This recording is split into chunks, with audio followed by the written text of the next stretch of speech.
بسم الله الرحمن الرحيم. صلي على رسول الله. النهارده هنعمل طريقة عمل زبدة الفول السوداني.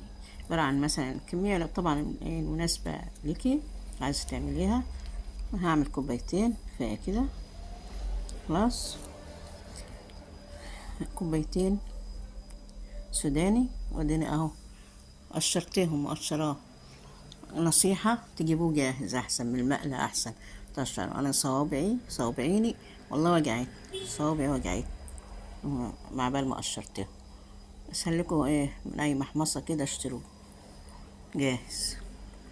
خلاص، هنحط عليهم اسمها زبدة، يبقى هنحط عليها معلقة أو 2 زبدة كمان، وحط معلقتين زيت.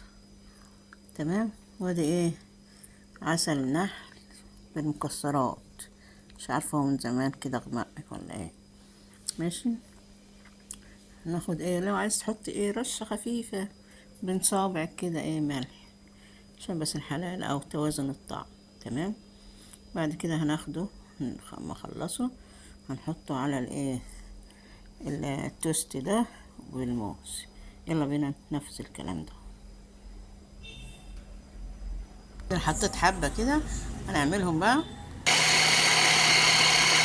هحط بقى حبة زيت عشان يحركوا المسائل.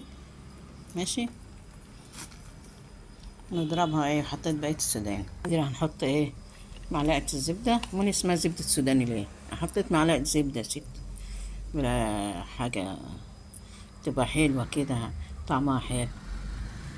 وأنا بصراحة كان عندي عسل نحل بالمكسرات، عين الجمل والبندق والكلام ده، حطيته بقى اهو عسل اهو.